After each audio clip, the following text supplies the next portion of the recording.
برہان وانی شہید، ایک نوجوان، متحرک نوجوان جو شعور بیداری پہ کام کر رہا ہو، جو غیر مسلح ہو کے جد و جہد کر رہا ہو۔ ہندوستان جیسے طاقتور ملک ہو، ایک ایسے نوجوان سے کیا خطرہ ہو سکتا تھا کہ اس کو جو ہے وہ صفحہ سے مٹایا گیا، لیکن وہ تاریخ میں امر ہو گیا۔ ایک برہان مظفر وانی کو شہید کرنے کے نتیجے میں ہزاروں برہان مظفر وانی اور لاکھوں مظفر وانی۔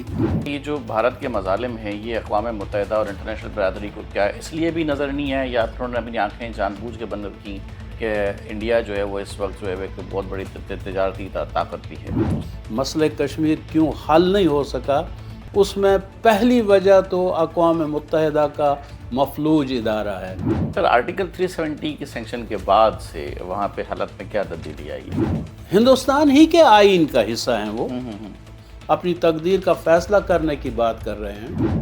دیگر اسلامی ممالک کا کیا طرز عمل ہے کشمیر کو لے کے؟ پاکستان تو الحمدللہ اکلوتی واحد جو ہے وہ ایک ایٹمک پاور ہے۔ OIC ہر اپنے اجلاس کے بعد جو جموں و کشمیر کے بارے میں وہ منعقد کرتے ہیں، اسی طرح سے حقوق کے نام پہ کہیں بلوچستان میں نوجوانوں کو اکسایا گیا، بعد میں ان کو انفلٹریٹ کیا گیا اور وہاں پہ دہشت گرد پیدا کیے گئے۔ کیا کہیں بادی نظر میں ایسے تو کوئی اثرات یا کوئی عوامل نہیں ہیں کہ جو ایکشن کمیٹی کے پیچھے بھی کچھ ایسے محرکات ہوں؟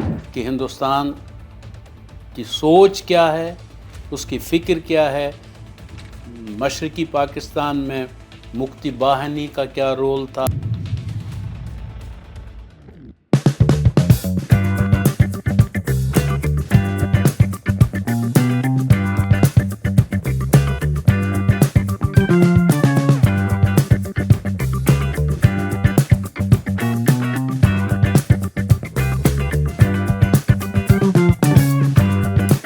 السلام علیکم ناظرین، بسم اللہ الرحمن الرحیم۔ آج اگر میں کہوں کہ میں اس شخصیت کا پوڈ کاسٹ کرنے جا رہا ہوں جس شخصیت کے مد مقابل میرا قد کچھ بھی نہیں ہے، وہ آپ نے اکثر سنا ہوگا کہ وادی حسن سے آیا ہے میرا شہزادہ۔ آج میرے ساتھ آل پارٹیز حریت کانفرنس کے کنوینر غلام محمد صفی صاحب موجود ہیں۔ میرے پاس وہ الفاظ نہیں ہیں کہ جن الفاظ میں ان کا تعارف کروا سکوں، کیونکہ شہداء کے وارث ہیں۔ کشمیر پاکستان کا اٹوٹ انگ ہے اور کشمیر بنے گا پاکستان انشاءاللہ، یہ پاکستان کے بچے بچے کے لبوں پہ ہوتا ہے۔ کشمیر اور پاکستان ایک ایسی حقیقت ہے جسے کسی بھی طرح سے مٹایا نہیں جا سکتا۔ اس وقت وادی میں موجودہ صورتحال کیا ہے اور حالیہ جو صورتحال ایک ڈیولپ ہوئی جوائنٹ ایکشن عوامی کمیٹی کے بعد بھی، اور پھر جو عالمی تناظر میں جو کشمیر کو لے کر جو ناانصافیاں ہو رہی ہیں، بالخصوص انڈیا کے جارحانہ اقدامات کے تناظر میں دیکھا جائے، یا پھر اگر 8 جولائی شہید برہان وانی کی شہادت کو دیکھا جائے، ان سب معاملات پہ گفتگو کرنے کے لیے آج میں صفی صاحب کے پاس پیش ہوں۔ آئیں آپ کی ملاقات کریں۔ السلام علیکم صفی صاحب۔ وعلیکم السلام ورحمۃ اللہ۔ صفی صاحب، بہت بہت شکریہ آپ کا سب سے پہلے تو کہ آپ نے مجھے وقت مرحمت فرمایا، کیونکہ میری اتنی حیثیت نہیں ہے کہ میں آپ جیسی شخصیت سے میں کلام ہو سکوں، لیکن پھر بھی میں آپ کا بہت بہت شکر گزار ہوں۔ جزاک اللہ۔ سر، تھوڑا سا بتانا پسند کریں گے کہ اس وقت پاکستان کی سیاسی صورت کو پتہ ہی ہے، وہاں کی کیا صورتحال ہے؟ سر، اس وقت وادی کے کیا حالات ہیں، وہاں پہ کیا معاملات ہیں؟ دیکھیں، بھارت جو ہے وہ 1947 سے جی جموں و کشمیر پر قابض ہے۔ حالانکہ اقوام متحدہ میں ہندوستان نے یہ وعدہ کیا کہ جموں و کشمیر کے عوام کو اقوام متحدہ کے زیر اہتمام رائے شماری میں یہ موقع فراہم کیا جائے گا کہ وہ یہ اپنا فیصلہ کر لیں کہ وہ ہندوستان کے ساتھ رہنا چاہتے ہیں یا پاکستان کے ساتھ۔ لیکن وقت گزرنے کے ساتھ ساتھ ہندوستان اس وعدے سے مکر گیا اور اس نے جموں و کشمیر کو اپنا اٹوٹ انگ کہلانا شروع کر دیا، جس پر مقبوضہ جموں و کشمیر میں وہاں کے مرد و زن، پیر و جواں، وہ سب اٹھ کھڑے ہوئے اور ہندوستان کے خلاف انہوں نے ایک تحریک کا آغاز کیا، اور اس تحریک نے مختلف مراحل سے گزر کر ہندوستان کو عالمی سطح پہ تنہا کر دیا۔ تنہا اس لحاظ سے کہ ایک طرف پوری دنیا کا موقف کہ جموں و کشمیر ایک ڈسپیوٹڈ ٹیریٹری ہے، اور دوسری طرف ہندوستان کا موقف کہ نہیں، یہ میرا اٹوٹ انگ ہے۔ بہرکیف ریاست جموں و کشمیر کے عوام نے ہر سطح پہ قربانیاں دی ہیں، ان کے گھر بلڈوز کیے گئے، جوانوں کو شہید کر دیا گیا۔ اس وقت بھی پوری حریت کانفرنس کی قیادت جو ہے وہ جیلوں میں مقید ہے، پیلٹ گنز کا استعمال ہوا اور لوگوں کی بینائی چھینی گئی، تو کیا کچھ ایسا نہیں ہے جو انڈیا نے نہ کیا ہو وہاں پہ؟ لیکن ہندوستان کی یہ خواہش پوری نہیں ہو سکی کہ وہ جموں و کشمیر کے عوام سے ان کے دل میں جو چاہت ہے پاکستان کے حوالے سے، ہندوستان سے خلاصی کے حوالے سے، وہ اس جذبے کو کم نہیں کر سکا۔ ظلم اس نے کیا، جبر اس نے کیا، قید و بند کی سختیوں سے لوگوں کو گزارا، لیکن جموں و کشمیر کے عوام ابھی بھی اسی مقام پہ کھڑے ہیں کہ وہ کہتے ہیں کہ ہمارا حق ہے کہ ہم اپنی تقدیر کا خود فیصلہ کریں، اور ہمارا حق ہے کہ ہم جس کے ساتھ ملنا چاہیں اس کے ساتھ ملیں۔ اور وہاں پہ سعید علی گیلانی اور برہان مظفر وانی شہید یہ نعرے بلند کرتے رہے، ہم پاکستانی ہیں، پاکستان ہمارا ہے، دل دل ہے کشمیر، جان جان پاکستان۔ تو اس جذبے کو ہندوستان نکال نہیں سکا۔ نکالے سر یہ بتائیے گا کہ جیسے عالمی تناظر میں اگر دیکھا جائے کہ فلسطین کے لیے بھی عالمی برادری اگر اقوام متحدہ کو چھوڑ بھی دیا جائے تو عوام سڑکوں پہ آ جاتی ہے، دیگر ممالک کی عوام، دیگر لبنان کے مظالم پہ آ جاتی ہے، فلسطین کے مظالم پہ آ جاتی ہے۔ اقوام متحدہ نے تو اپنا کردار جیسے کردار ادا کرنا چاہیے ویسے کیا نہیں۔ کیا کبھی ایسا ہوا کہ عالمی برادری، انٹرنیشنل کمیونٹی کشمیر کے حقوق کے لیے کبھی سراپا احتجاج ہوئی ہو کہ انڈیا یا مودی سرکار جو ہے وہ کشمیر پہ مظالم ڈھا رہا ہے اور مودی سرکار پھر بھی اپنی حرکتوں سے باز نہیں آ رہی؟ دیکھیں، اس سلسلے میں پاکستان کا جو کردار رہا ہے جی وہ بڑا ہی ایگزمپلری رہا ہے، بڑا مثالی رہا ہے، اس حیثیت سے کہ پاکستان کے پاسپورٹ پہ میں نے ٹریول کیا ہے، اور یونائٹڈ نیشنز میں مجھے بات کرنے کا موقع ملا۔ یہ جبھی ممکن ہوا جب پاکستان نے فیسیلیٹیٹ کیا۔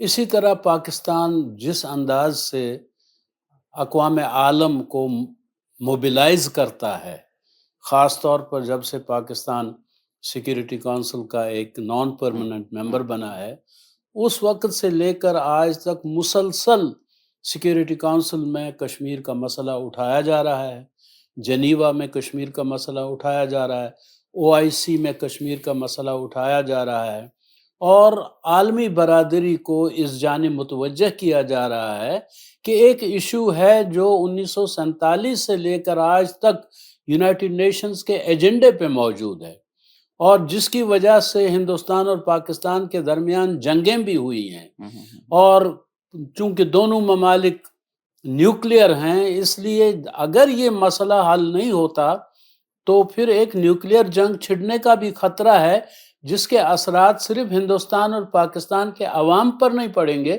بلکہ پورے خطے کے اور پوری دنیا کے لوگ جو ہیں وہ اس کی لپیٹ میں آ جائیں متاثر گے۔ ہوں گے۔ تو اس لحاظ سے پاکستان کی یہ کوشش رہی، کشمیریوں کی بھی یہ کوشش رہی کہ عالمی برادری کو اس مسئلے کے حوالے سے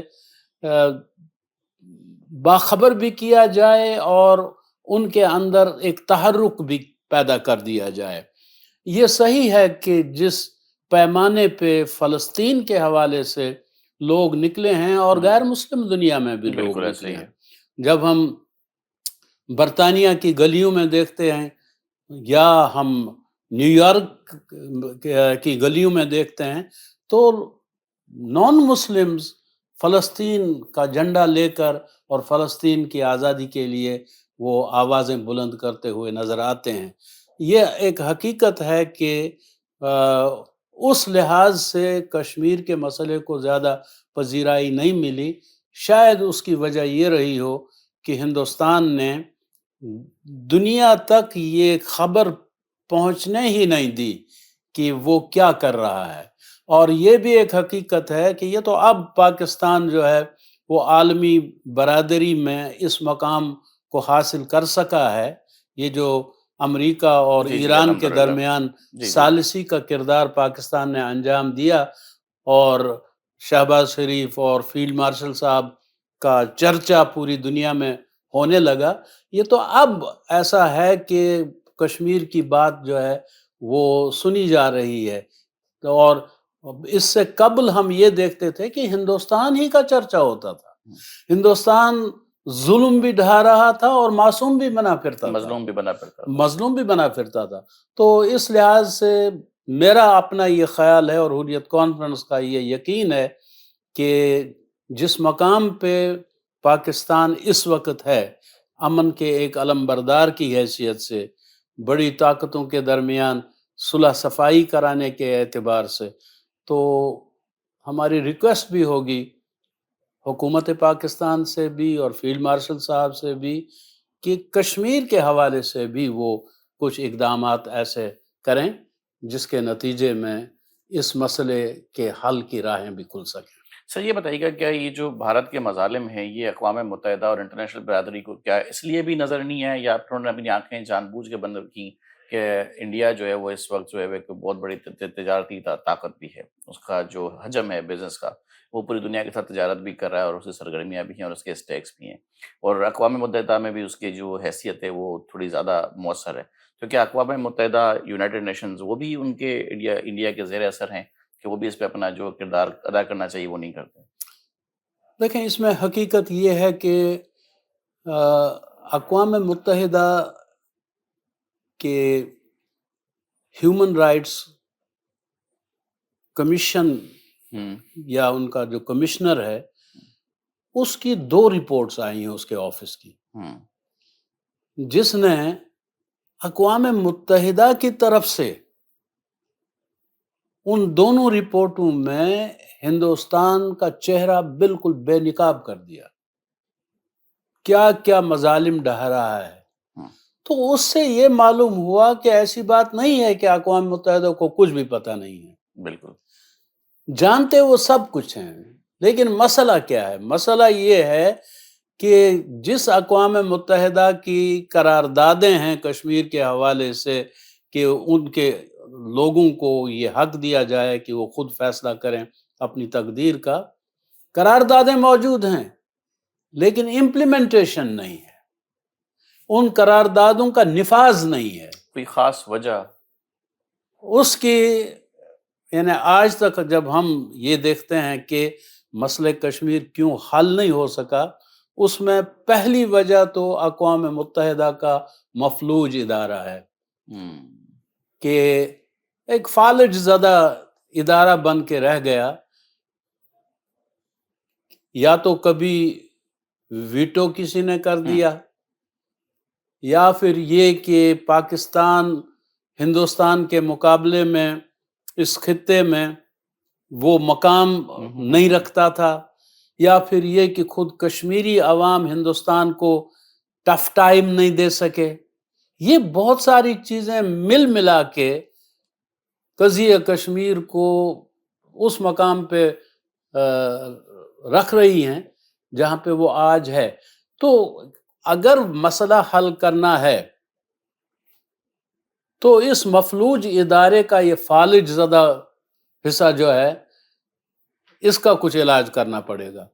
اسی طرح بڑی طاقتوں نے جو کوئی اہم رول اس میں پلے نہیں کیا، یا سوویت یونین نے اپنے زمانے میں ویٹو کا استعمال کیا، پاکستان کو تو اب ایک مقام حاصل ہو چکا ہے اور کشمیریوں نے بھی بھارت کے خلاف ٹف ٹائم دینا شروع کر دیا ہے، تو کچھ چیزیں تو ٹھیک ہو گئی ہیں، لیکن ابھی اس اقوام متحدہ کو کیسے استعمال کیا جائے کہ کشمیر کے حوالے سے وہ کچھ پیش رفت کر سکے، تو یہ بات بنا سکتی ہے۔ یہ باتیں بھی کچھ غور طلب ہیں۔ جی ہاں سر یہ بتائیے کہ وزیر اعظم نریندر مودی جو کہ انڈیا میں مسلسل، مطلب میں تو مسلط کہوں گا کیونکہ وہ اپنی عوام پہ بھی جبراً مسلط ہیں، کیونکہ ان کی اپنے انڈیا ایک بہت بڑا ملک ہے، ان کے اپنے اندر بھی بہت زیادہ علاقوں میں، بہت سارے علاقوں میں شورش ہے، کہیں بہت ساری آوازیں خالصتان ہے، پھر بہت سارے ایسی چیزیں ہیں، تحریکیں چل رہی ہوتی ہیں۔ نریندر مودی کی شخصیت کو آپ کس تناظر میں دیکھتے ہیں؟ دیکھیں، اس کی یعنی نریندر مودی کی ایک آئیڈیالوجی ہے، اور وہ آئیڈیالوجی ہندو ہندی ہندوستان، ہندوتوا، ہاں جی، یعنی ان کے خیال میں انہی کی پارٹی کے ایک